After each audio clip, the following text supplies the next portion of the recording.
네, 월스트리트 모닝 브리핑 함께하고 있습니다. 현재 시각 이제 6시 40분 막 지났고요. 이번에는 글로벌 인터뷰 하이투자증권 박상현 전문위원과 함께합니다. 위원님 어서 예, 오세요. 안녕하세요. 네, 반갑습니다. 자, 먼저 오늘 환율 얘기부터 안 할 수가 없습니다. 슈퍼 엔저. 사실 지난번에 BOJ에서 금리 인상을 했다라고 했을 때 예. 저 같은 이제 소소하게 개인 투자하시는 분들은 아, 이제는 엔화 살 땐가. 그래서 이제 막 그 또 관련한 투자를 광풍처럼 막 했던 분들도 분명히 계실 거예요. 근데 저도 이제 살까 말까 고민하다가 뭐 지금 당장 급하게 살 거는 아니다라는 생각이 조금 멈췄는데 그러기를 참 잘했다라는 생각이 드는 게 이게 엔화 값이 160엔을 돌파하는 움직임. 어제 보니까 뭐 명확하게 드러나는 건 향후겠지만 정부가 일본 정부가 좀 개입을 한 정황이 좀 포착이 됐죠? 예, 뭐 사실 어제 일본은 휴장이었음에도 네. 불구하고 뭐 외환 시장 자체는 사실 뭐 글로벌하게 이제 열리기 때문에 네. 사실 이제 그 환율 자체가 상당히 급등을 했던 상황이고 어제 장중 흐름만 잠깐 뭐 차트로 좀 보여드리면 네. 예, 그 말씀하신 대로 어제 장중에 이제 160엔까지 일단은 터치를 했었습니다. 그 후에 뭐 일본 정부의 시장 개입으로 추정되는 어떤 물량들이 좀 나오면 달러 매도 물량이 나오면서 네. 155엔까지 이제 급락을 하는 아주 큰 변동성 자체를 잘 보였고요. 네. 이렇게 엔화 자체가 최근에 뭐 슈퍼 약세임에도 불구하고 이제 약세 심리 자체가 더 이렇게 확산되는 거는 말씀하신 대로 지난 금요일 날이죠. BOJ가 이제 통화 정책을 했는데 사실은 이러한 엔화 약세에도 불구하고 뭐 명확한 금리 인상에 대한 어떤 사인이라든지 또 엔화 약세를 뭐 방어하겠다라는 어떤 명확한 의지를 보여주지 못하면서 그러면 이제 조금 시장에서는 이제 엔화를 조금 더 약세 쪽으로 가는 게 아닌가라는 어떤 심리가 좀 확산된 부분들도 있는 것 같고요. 또 이제 오늘부터 이제 개최가 되겠죠. 5월 FMC에서 뭐 다들 시장에서 예상하는 것처럼 이제 상당히 매파적인 목소리가 나오지 않겠느냐라는 어떤 이러한 기대감 자체가 좀 슈퍼 엔저를 좀 이제 불러일으킨 것 같고요.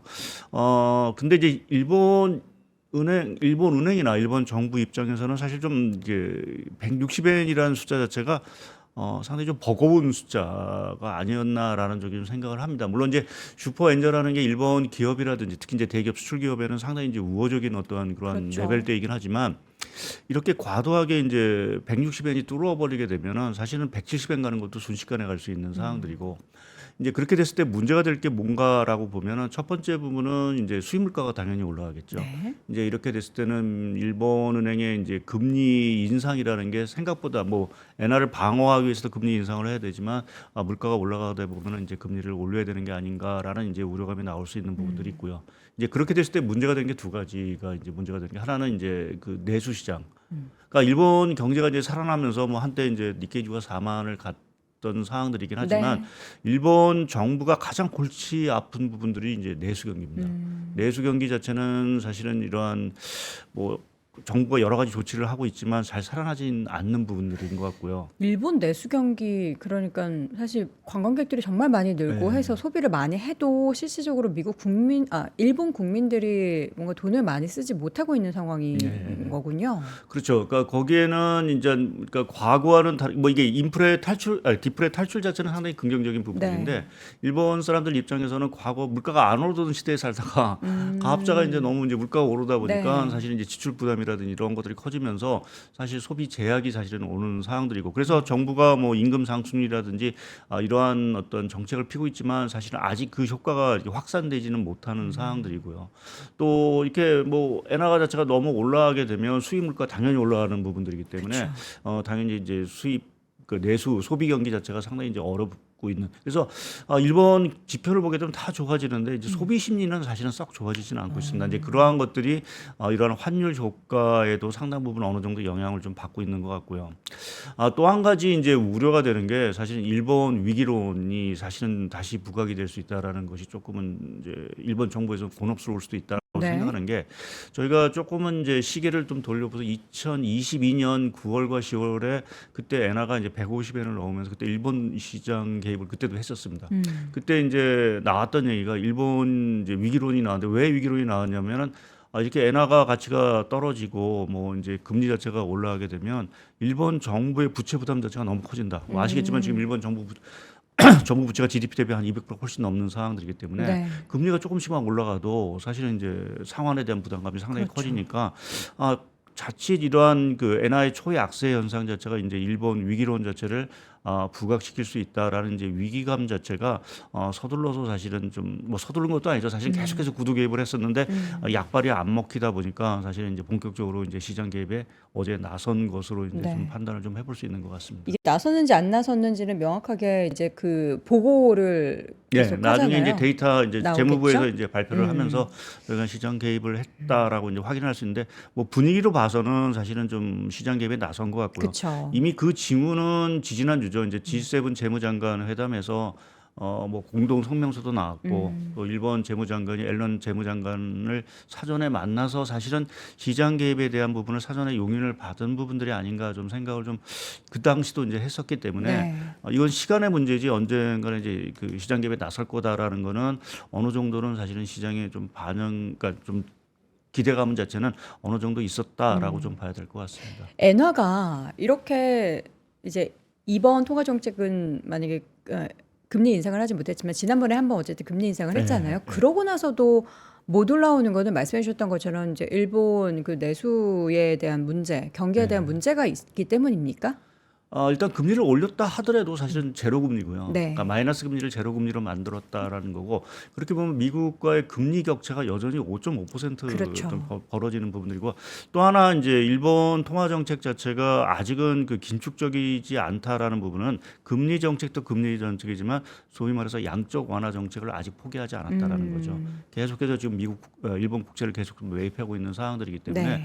그 얘기는 결국해서 엔화가 시중에 계속 풀리고 있는 이러한 상황들이기 때문에 통화 정책 측면에서 보게 되면 미국은 긴축을 하고 있는데, 그러니까 QT를 하고 있는데 일본은 계속해서 QE를 하고 있는 상황들이니까 그러한 부분에서 보면은 아직 일본 통화 정책에 대해서 긴축이다라고 얘기하기가 사실은 어려운 상황들이 계속 엔화의 좀 약세 분위기를 좀 이끌고 있는 주된 요인이 아닌가 좀 생각을 해볼 수 있을 것 같습니다. 일본 정부가 추가적으로 어떻게 내놓을 수 있는 그런 조치들도 또 있습니까?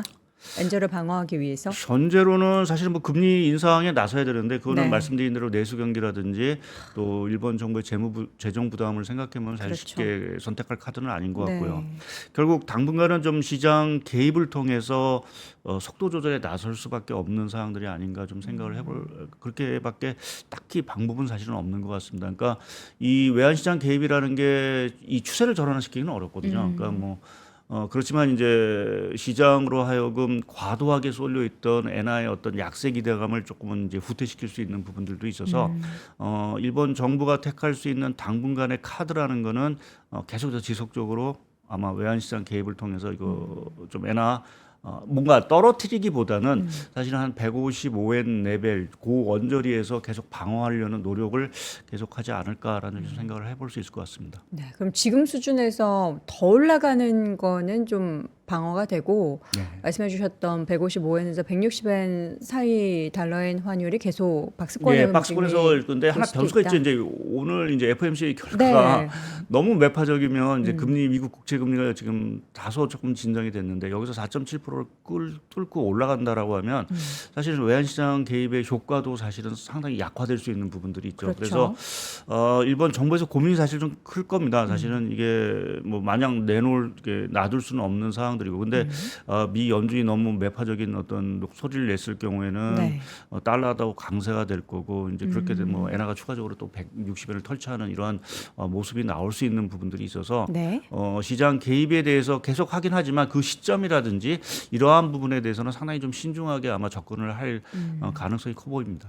지금 차트 하나 준비해 주신 내용을 보니까 엔화의 약세 베팅하는 투기적 수요도 급증을 하고 있네요. 예, 뭐 화면에 잠깐 보여드리면 네. 지금 우리가 그 뭐 정확한 건 아니지만 이제 그 엔화의 그 이제 선물 거래와 관련돼서 그 투기적인 이제 포지션을 가지고 이제 얼마만큼 엔화의 이제 약세 또 강세 베팅을 하느냐라고 이제 저희가 추정을 하는데 요 파란색 차트가 상당히 이제 급격하게 마이너스 이제 폭을 키우는 부분 자체는 기본적으로 시장에서는 엔화가 약세 갈 거야라는 부분에서 이제 조금 매도 포지션 자체에 상당 부분 이제 쏠려 있는 상황들이죠. 그래서 네. 일본 정부 입장에서 이 심리 자체를 일단은 한 번은 좀 제어를 하고 갈 필요는 분명히 있다라고 봐야 될 것 같고요. 이제 그러한 측면에서 보게 되면 지난 가까운 그러니까 말씀드린 대로 22년 9월 10월에도 2달 연속 외환 시장에 나선 경험이 있기 때문에 이번도 이제 외환 시장이 단발성에 그치지는 않고 어느 정도 외환 시장이 안정이 될 때까지는 지속적으로 아마 시장 개입에 나설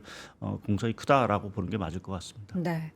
사실 이제 그 달러만 강세를 보이고 그 외의 통화들이 지금 약세를 보인다라는 게 물론 이제 수출, 네. 우리나라 수출 기업 뭐 일본의 수출 기업 입장에서는 좋지만 이게 마냥 다 좋은 거는 아니기 때문에 예. 이게 언젠가는 그 흐름이 좀 진정되고 바뀌는 그런 수순이 있어야 되는데 그러려면은 결국에는 미국에서 금리를 이제 그만 인하를 좀 해야 되는데 그 시기에 대해서는 점점 뒤로 가고 있는 것 같아요.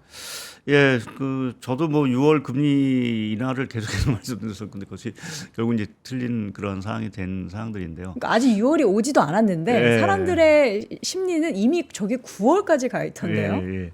그러니까 지금 뭐 가장 중요한 거는 미국의 물가가 잘 뭐 연준의 어떤 잡히지 않죠. 눈높이에 사실은 보다 상당히 높은 수준에서 있기 때문에 연준으로 하여금 사실은 지금 금리 인하를 하기는 사실은 쉽지 않은 상황으로 네. 좀 봐야 될 것 같고요. 그래서 지금 뭐 외환 시장 저희가 뭐 엔화 환율을 이렇게 좀 지켜보는 이유 자체는 사실은 뭐 단순하게 일본의 엔화 환율 자체가 뭐 전 세계 금융시장에 무슨 영향을 미칠 거야라고 이제 얘기를 하지만 이러한 과도한 외환 시장의 변동성이라는 게 자칫 이제 뭐 말씀드린 위기론을 이제 키울 경우에는 시장으로 하여금 이제 그동안 자금들 자체가 사실은 우리나라도 뭐 외국인 매수세가 많이 들어오고 하는 네. 이러한 위험 자산 선호 현상이 상당히 있었는데 그러한 분위기 자체를 상당히 해칠 수 있는 부분들이 있는 거죠. 그러니까 뭐 일본의 위기론 자체가 자칫 이제 아시아 전반적인 위기론으로도 사실 또 확산될 수도 있는 가능성도 있어서 이제 그렇게 됐을 때는 외국인 자금이 이제 순식간에 또 빠져나가는 뭐 이러한 어떤 흐름으로 사실은 좀 나올 수 있는 그 가능성 때문에 저희가 좀 환율을 계속해서 특히 이제 엔화 환율을 계속 좀 지켜보는 입장이고 특히 이제 우리나라 입장에서 보게 되면 엔화 환율이 160엔 뭐 이렇게 넘어가게 되면 네. 다시 1,400원을 터치할 가능성은 상당히 농후해 보이는 부분들이어서 뭐 우리가 1,400원이라는 수치 자체가 뭐 꼭 위기의 레벨은 아니긴 하지만 네. 뭐 과거에 1,400원 레벨을 터치한 게 한 4번밖에 이번을 포함해서 4번밖에 안 되기 때문에 네.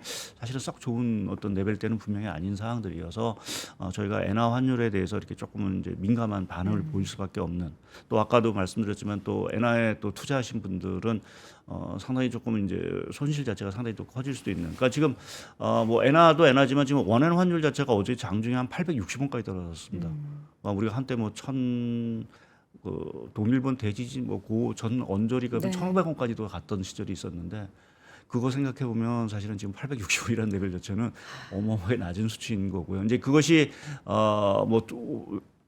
뭐 엔화에 투자하신 분도 사실은 손실이긴 하지만 우리 경제라든지 또 우리나라 수출 경쟁력에도 사실은 썩 좋은 부분들은 아니어서 저희가 뭐 이 엔화 환율 자체가 너무 이렇게 약세로 가는 현상에 대해서는 저희가 조금 경계를 좀 해야 되는 부분들이 좀 분명히 있을 거로 좀 봐야 될 것 같습니다. 올 초만 하더라도 사실 이제 그러니까 재작년 연말부터 그 엔화에 노출되어 있는 미국의 장기채에 투자하는 예. 정말 저는 신박하다고 생각했거든요. 예. 기조가 언젠가는 달라질 건데 그 시기를 알 수는 없지만 곧 올 것 같았는데 그게 이제 작년에 그런 투자를 하셨던 분들이 참 힘든 시간 겪었고 올해 다시 한번 또 희망의 불씨를 이제 우리가 좀 성냥을 쫙 켰죠. 예.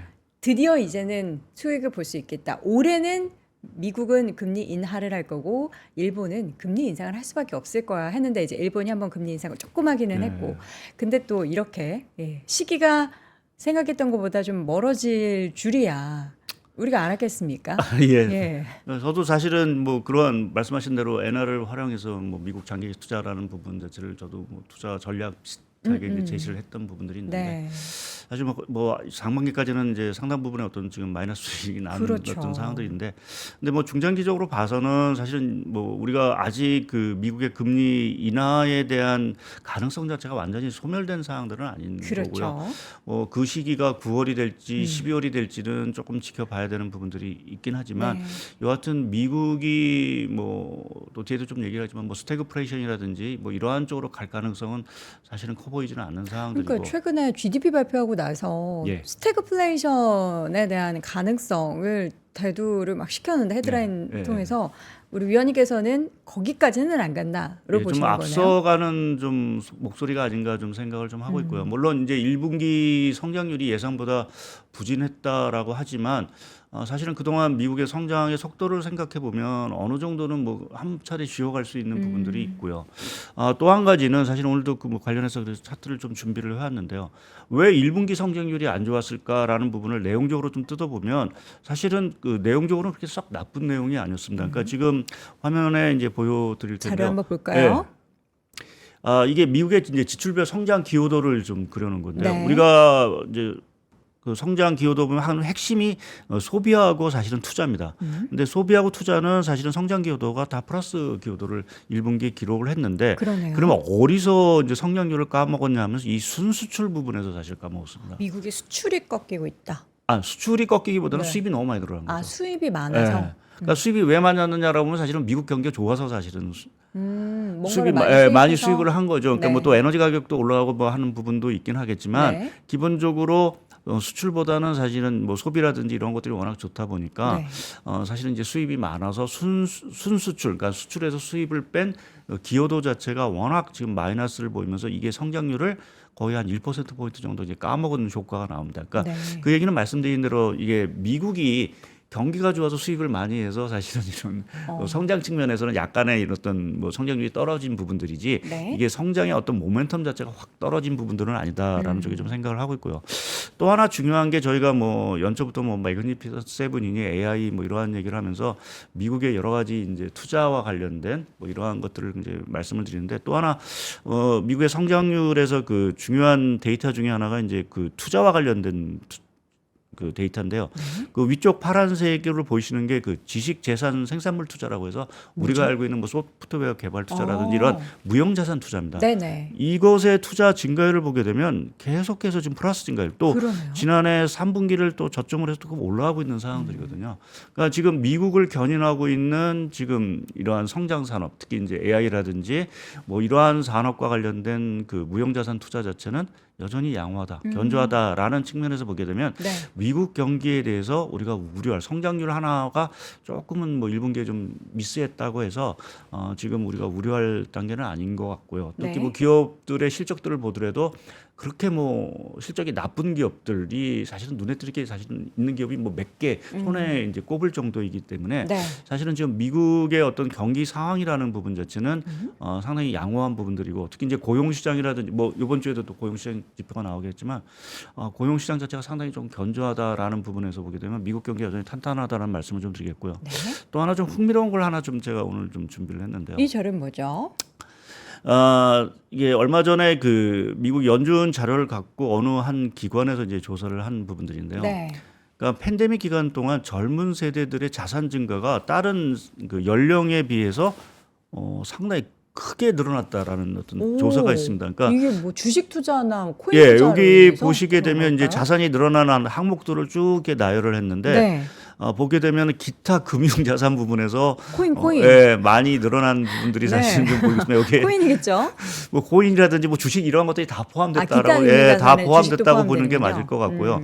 그러니까 뭐 상당히 저희가 이제 뭐 이게 그냥 단순하게 생각해서는 우리가 젊은 세대들은 상당 언제든지 좀 빚이 많고 좀 가난하다라는 어떤 그런 선입관이 있었는데 네. 이번 팬데믹 기간 동안에 미국 같은 경우는 이 세대별 그 자산 증가율을 보게 되면 젊은층이 상당히 자산 증가가 이제 급격했다라는 부분 자체는 다소 좀 흥미로운 부분들 이게 역사상 거의 처음이라고 하더라고요. 그러니까 정말 40대 이하의 네. 그 투자자분들이 네. 저가 매수에 정말 적극적이었다라는 생각이 특히 드네요. 이 팬데믹 기간 동안에 그 자산에 대한 어떤 네. 그 가격에 있어서 뭐 레버리지 투자도 사실은 적극적으로 했고 뭐 코인 투자도 했고 뭐 네. 여러 가지 이제 금융 그 주식도 올라가는 부분에서 잘 투자를 한 거죠. 와. 그러한 어떤 투자 자체가 이제 어떤 젊은 생의 이러한 그 부의 증가로 뭐 이게 뭐 아주 큰 부의 증가는 아니다 하더라도 이 팬데믹 기간 동안 상당히 어떤 부를 좀 축적했다라는 부분 자체는 제가 이 말씀을 드리는 거는 사실 미국의 어떤 소비라든지 이러한 것들이 여전히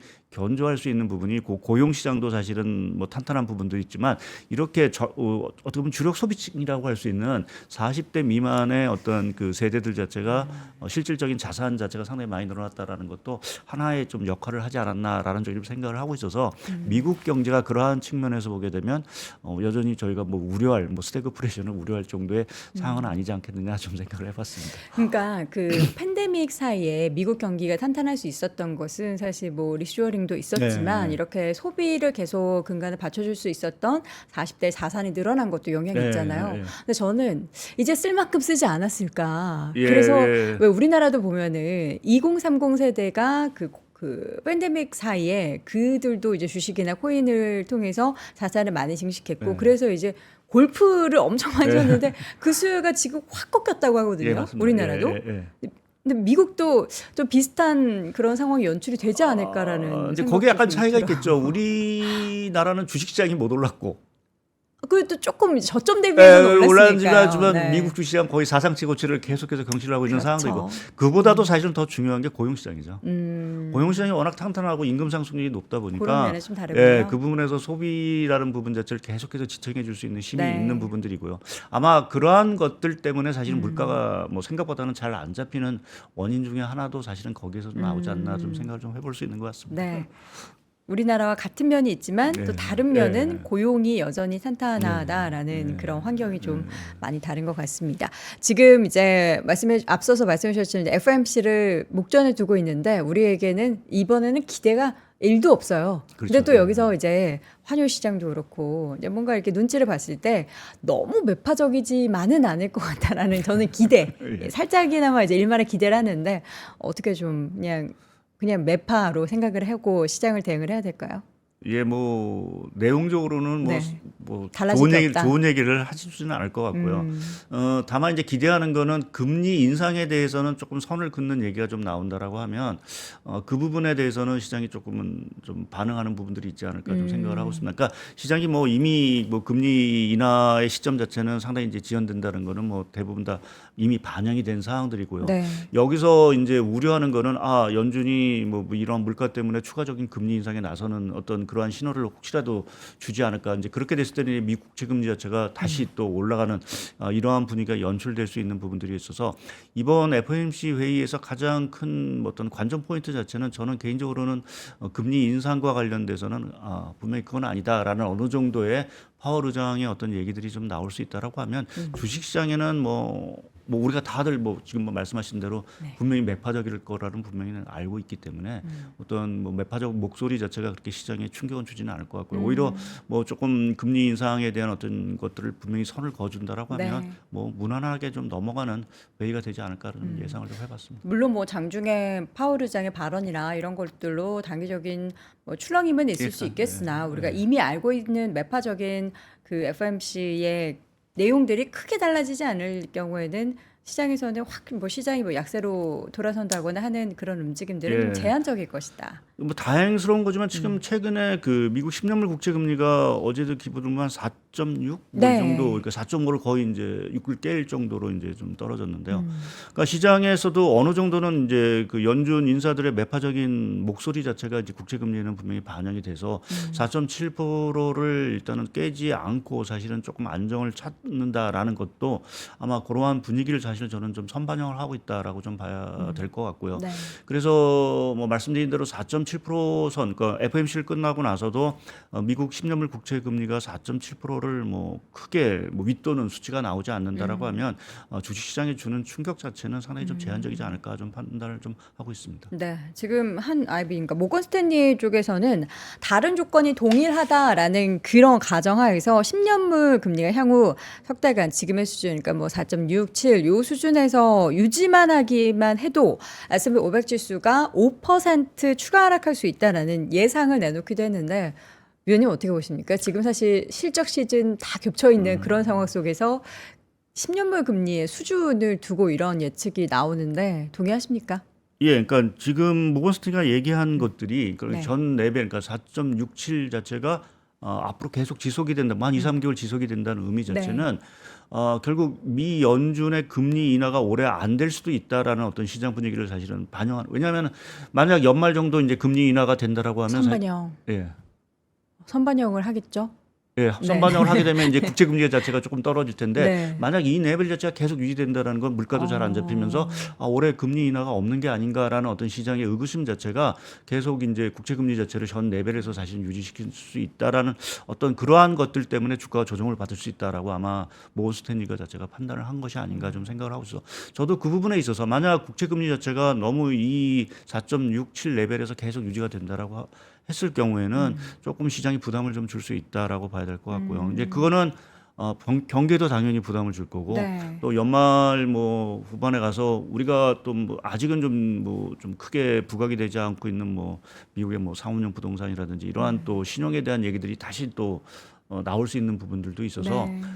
여하튼 조금은 국채 금리가 현 레벨보다는 좀 떨어지는 모습이 나와야 주식시장도 조금은 반등의 어떤 동력 뭐 이런 것들을 좀 찾을 수 있지 않을까 좀 저도 생각을 하고 있습니다. 국채 금리가 떨어지게 만들 만한 환경을 뭐 아무래도 뭐가 이제 생겨야 뭐 될까요? 고용 지표라든지 이런 것들이 좀 또 떨어져야 될 것 같고요. 그 안 꺾이잖아요. 근데 지금 지난달에 워낙 좀 서프라이즈를 기록한 네. 것 같고 뭐 이번 달에 나온 수치를 보게 되면 조금은 지난달보다는 좀 둔화가 될 여지가 조금 있어 보이는 거. 물론 이제 많이 떨어지는 거 아니고 뭐 20만 건 뭐 초중반 정도로 떨어지는데 네. 여하튼 그렇게만 떨어져도 이제 고용 시장 자체가 조금 슬로우해지고 있다라는 부분을 저희가 조금 확인할 수 있는 부분들이 있고요.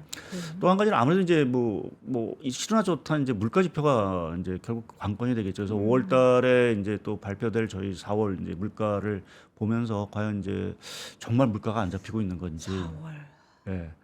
근데 사실은 조금 이제 아리송하죠. 예. 뭐가 내려간 게 없어 예, 보여가지고. 유가도 사실은 뭐 거의 비슷한 레벨에. 그쵸. 근데 사실은 좀 유가만 보게 되면은 3월에 비해서 상승폭은 줄었습니다. 그렇죠. 예, 그래서 뭐 그러한 부분 또 이제 그 지난달에 서프라이즈를 이제 물가 서프라이즈를 나왔던 또 하나의 원인 자체가 이제 보험료 이러한 것들인데 보험료. 예, 보험료 이러한 것들이 조금은 이제 안정을 좀 찾을 건지 이제 보험료가 이제 그 자동차 가격 자체가 이제 올라가다 보니까 당연히 보험료가 이제 올라가는 부분들이 있고 또 보험사들이 이 국제 투자를 워낙 많이 하다 보니까 그 투자 손실 자체를 약간은 좀 보험료에 조금 이렇게 녹여서. 얹는 부분 때문에 보험료가 아주 이상하게 사실은 지금 미국이 20% 이상 전년동을 비해서 급등을 한 거거든요. 안 그래도 높은데 미국은. 그러니까 그러한 어떤 조금 약간 특이한 현상들이 조금 진정이 된다라고 하면 전체적으로 물가 자체는 조금은 뭐 지난번처럼 서프라이즈 자체는 기록하지 않을 수 있다라는 부분에서는 조금 이제 금리가 또 빠질 수 있는 부분들이 있고 또 최근에 여하튼 그 뭐 지난번에 뭐 S&P 글로벌의 뭐 PMI 지수라든지 또 내일이요 내일 ISM 제조업체도 일단은 시장이 예상하는 거는 전달에 비해서 조금 이제 좀 둔화가 되는 어떤 이러한 흐름이 좀 나와서 네. 뭐 그런 걸 보게 되면 조금 금리 자체가 조금은 좀 하향 안정될 수도 있는 여지도 사실은 조금 있다라고 좀 봐야 될 것 같습니다. 네.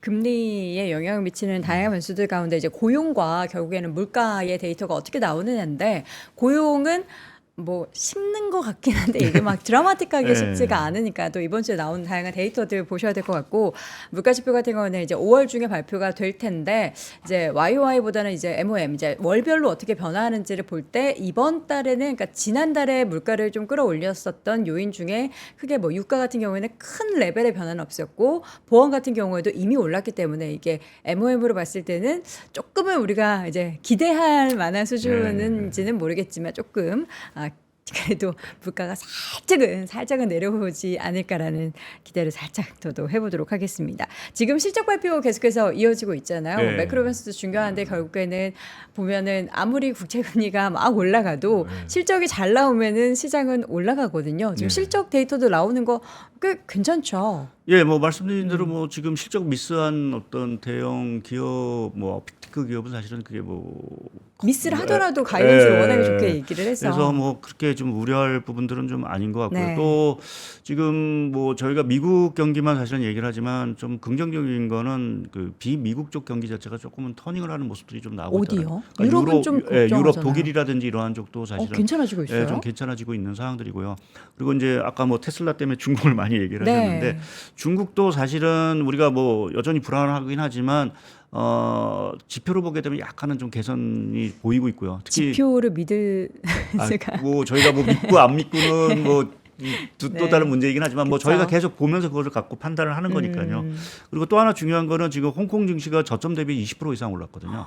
그래요. 홍콩 항생 지수가 그러니까 그러한 어떻게 보면 약간의 강세장까지도 사실은 지금 들어간 상황들이죠. 그러니까 어느 정도는 중국의 약간의 부양 조치들이 약간은 좀 약발을 먹히고 있다라는 측면에서 보게 되면 전체적으로 미국 경기와 그동안 비미국 간의 그 어떤 경기 차별화 현상 자체가 상당히 조금 이제 심했었는데 네. 그 부분에서 약간의 좀 이제 좀 격차가 줄어드는 부분, 뭐 이 부분이 하나 좀 긍정적인 것 같고 또 한 가지는 뭐 여하튼 6월달에 ECB가 금리를 이제 내릴 가능성이 있어서 그쵸. 소위 이제 금리 정책의 탈동조화라는 것들 또 뭐 중국도 어떻게 보면 지준율이라든지 또 다른 어떠한 부양카드를 또 만지작거리고 있는 상황들이어서 그렇게 보면 사실은 미국이 아주 크게 경기가 뭐 망가지거나 기업 실적들 자체가 뭐 아주 크게 미스하지 않는 이상 전체적으로 분위기로 봐서는 그렇게 나쁜 분위기는 사실은 아니다라는 쪽으로 좀 말씀드릴 수 있을 것 같습니다. 오늘 시간이 한 3분 정도 남은 김에 네. 우리나라 얘기도 좀 잠깐 해주세요. 우리나라는 어떻습니까? 사실 제일 저는 부정적으로 지금 시장 상황도 펼쳐지고 있는 게 우리나라 아닌가 싶은데 뭐 어제는 좀 오르긴 했지만 사실 좀 우리나라 증시 보면 참 답답합니다. 사실은 답답한 상황들이고 이게 1분기 성장률이 뭐 아시겠지만 서프라이즈를 기록했지만 사실은 뭐 아무도 체감적으로 이게 서프라이즈냐라는 부분에서는 이제 체감을 못하는 부분들이 있는 것 같습니다. 네. 근데 이제 그래도 다행스러운 건 지금 우려했던 여러 가지 리스크들 뭐 좀 부동산 PF라든지 뭐 이러한 것 뭐 앞으로 또 봐야 되긴 하겠지만 4월 위기설이 있었는데 지금 4월 마지막 날이에요. 뭐 4월에 이제 넘어간 것 네. 같고요. 그래서 계속 정부에서 대책이 나오면서 일단은 뭐 그 확산을 자체를 이제 방지하려고 노력은 좀 하고 있는 것 같습니다. 근데 여하튼 뭐 그러한 어떤 잠재적 우려 뭐 이런 것들 때문에 계속 시장이 특히 이제 내수 경기 자체가 탄력을 못 받으면서 이게 업종별 차별화 현상 자체가 계속 좀 지속이 되고 있는 상황들인 것 같고요. 저희 하우스에서는 일단은 뭐 국내 증시가 좀 오를 수 있긴 하다고 보는데 네. 여하튼 이 업종별 차별화, 그러니까 지금 뭐 수출만 보게 되면 좋은 거는 반도체, 자동차, 조선 요 세 가지 업종밖에 사실은 눈에 띄는 게 없습니다. 그래서 네. 이러한 차별화 현상 자체가 뭐 뚜렷하게 사실은 해소되기 이전까지는 뭐 주가가 상승을 한다 하더라도 사실은 박스권에서 계속 좀 갇혀 있을 가능성이 아직은 우리나라 증시에는 조금 그 가능성이 있다라고 좀 봐야 될 것 같고요. 네. 근데 다만 제가 이제 중국 증시를 말씀을 드린 거는 그래도 이제 중국 증시가 올라간다라는 부분에서는 뭐 우리가 뭐 싫든 좋든 간에 중국의 영향을 받을 수 있는 업종이라든지 이러한 것들이 어느 정도는 상당히 있기 때문에 그러한 측면에서 보면 중국 경기의 어떤 반등 또는 중국 증시의 상승이라는 부분 자체가 국내 증시에는 그게 나쁜 뉴스는 아니다라는 쪽에서는 좀 국내 증시에 조금은 그동안 이제 중국의 어떤 리스크가 상당 부분은 압박을 했었는데 네. 그러한 것이 조금 완화가 된다라는 부분에서는 조금 그래도 좀 긍정적인 부분들이 아닌가. 그래서 지금 뭐 가장 중요한 건 아까 뭐 모건 스탠리도 얘기했지만 사실 미국의 국채 금리가 아닌가 저도 생각을 하고 있고요. 그래서 미국의 국채 금리 자체가 여기서 조금 안정을 조금 찾는다라고 하면 국내 증시가 조금은 더 상승 탄력을 받을 수 있는 여지도 있다라고 봐야 될 것 같습니다. 네. 오늘 또 삼성전자의 확정 실적 발표가 돼서 부문별로 어떻게 얼마나 돈을 벌었는지가 나올 텐데 그러한 부분도 여러분 잘 체크해 보시면 좋을 것 같습니다. 자, 오늘 글로벌 인터뷰 시간 하이투자증권 박상현 전문위원과 함께 이야기 나눠봤습니다. 위원님 고맙습니다. 네, 감사합니다.